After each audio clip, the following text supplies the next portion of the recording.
What's up guys, it's Winter here. Today's video is going to be a little bit different than what I usually do. I usually do like singing stuff, but today is going to be really fun because I went to Charleston, South Carolina, and here's the vlog voice. Treat you like a flower, give you all my water.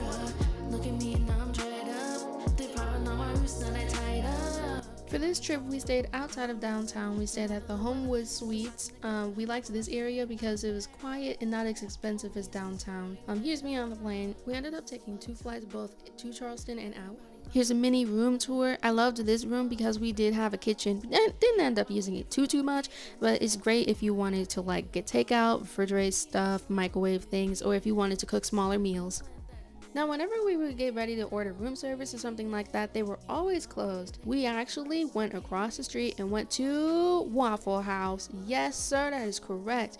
10 o'clock at night, we were hungry as hell. Thought to ourselves, who will be our oasis to feed us? Waffle House, absolutely. Next day, we were out to do fun tour. It was super quiet, the employees were great, and the food was pretty good.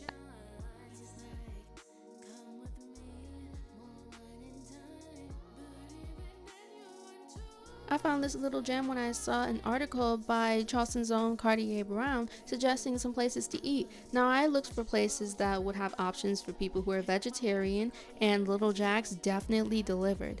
I took a picture of the bar because cocktail for me, of course, because I'm like, doesn't that look so unique? The Brussels sprouts were absolutely divine. We also got fish. Don't remember what kind, but it was huge. I tried my first NA beer, definitely delivered. And then my mom also got that monster cauliflower. Now, I don't think I actually tried it, but it looked absolutely amazing, and it was so big that they gave her a steak knife to eat it with. So these people are not playing when it comes to the vegetarian and vegan options, which is precisely why I visited.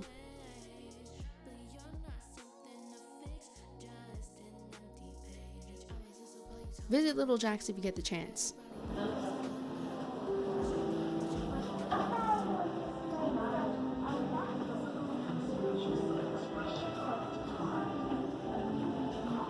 Next on the agenda was visiting the International African American Museum, which absolutely delivered.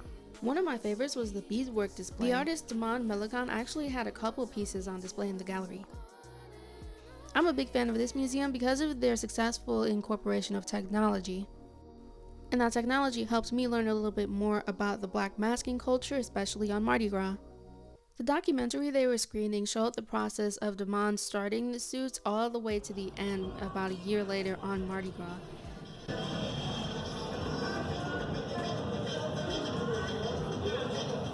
It was fascinating to see how himself and his team were able to make such amazing garments from hand.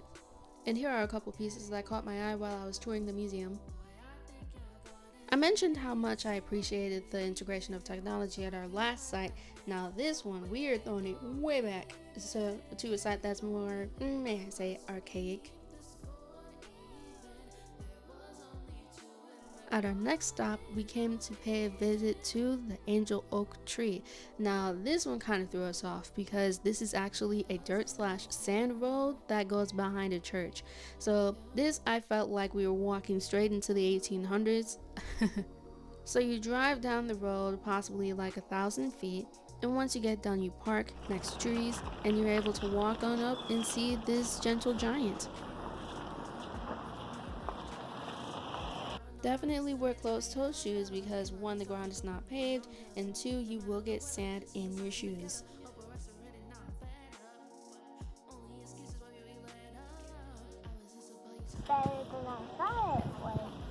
It is huge. It's said that the Angel Oak Tree was actually a spot where people of all different backgrounds, black and white, could just come and sit under the tree. Even though a lot of the history of the tree is not exactly documented, I will say that this is definitely one you should go visit if you like the outdoors.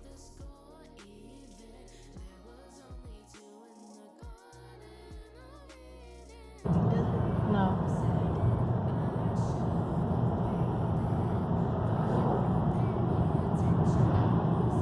We headed on over to Wamala Island. This island is known for the agriculture, and there's still many plantations/farms there today.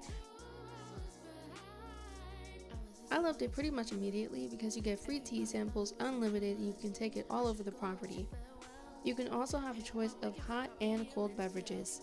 Pinehurst plants were transplanted to the Charleston Tea Plantation's garden, where they were lovingly restored to their former grain. We get free teas. This is the mint. It's very good. And I don't usually like mint things. In addition to the factory tour, you can also take a trolley tour through the fields. Now, I sat there and had some tea while we waited on the tour to start, and here we are in the fields. Now, they were actually harvesting the tea as we were sitting there, which was nothing short from epic. I think the history of the property with the current owners is really interesting. They actually bought it in the 1920s, and it originally was just left wild. So the tea plants were like 20 feet long and stuff, and the plants were actually really good. To this day, they actually don't cut down or get rid of all of the plants. They just take off the trimmings and make the teas from that. And it was really lucky because they were actually harvesting the tea as we sat there. If we turn it into great tea just like we're doing right now, guess what's going to happen? It's going to grow right back. We're going to harvest it. Off the top of the plants, get them into the pots. Once they're in the greenhouse, we got a computer system in that. We got loot. So much loot. As we take a little intermission, crossing over from Waffle Island back to the mainland. Yes, there are several islands in fact, which is why there are so many bridges in the Charleston area. By the time we were able to drive over there to the restaurant, I so happy. So I was super excited to, sit down and get settled. The restaurant was amazing. In a second you'll notice the chandeliers made out of oyster shells. It was very much a nice environment, and it wasn't very busy by the time we sat down. Of course, me being bougie, I got the champagne. I also got the seafood platters, shrimp, mussels, and 3 different types of oysters from Alaska, Nova Scotia, and Connecticut. And here's me trying them for the first time. It was really risky for me to get that many, never have tried them before, but you know. He said that you can use the lemons on the oysters. I mean, not like it's not allowed, but how do the locals have it? Then you just slurp it.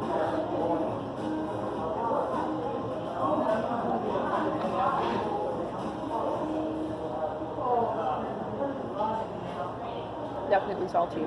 I don't know if you noticed my rookie move. You're not supposed to chew oysters. If you don't like the salty taste, it's especially going to make it worse. Just swallow it like a pill. It was at this point that I realized I had gotten too much food. But it was very good. I had a chicken sandwich and fries. Amazing. The owner kind of gave me a little bit of a side eye when he saw me dipping my fries in the honey, but it was yummy. That was Main Street Fishing Robber. Once we were done over there, I wallowed myself on down the streets of historic downtown Charleston and went to River Street Sweets. Now, I was craving something a little sweet, and it was a tradition for my family whenever we're in the South to go and get some fresh pralines. Now, it's really special to me because the pecans are always so soft, and you can never find them soft like that in the North where I'm from. I ended up buying 2 pralines, and I made sure to save them for when I got home because I wanted to just have something special that I knew I couldn't get anywhere else. As we approach the end of the video, here are a couple useful things for if you are considering visiting Charleston. Don't limit yourself to what you can find in downtown Charleston. It only has so much to offer. Wear comfortable walking shoes so you can explore the area. Visit any museums you can because they have a lot of context about the influential people in the area. Download a map of the area you will be staying in. That way, if you have no Wi-Fi, you will not be lost. Sunscreen. Yes, you black people too. Make sure you shop small businesses.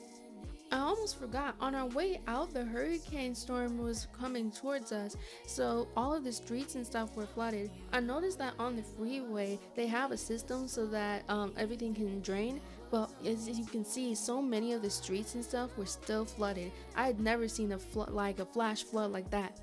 Anyways, the flight home was great. We flew from O'Hare to Madison, and we actually ended up getting upgraded to first class. So that was definitely a bougie person moment, and it was amazing. I got nuts instead of the basic pretzels. Ha! I hope you enjoyed the video. If you did, like, comment, and subscribe. That's all I gotta say. Bye!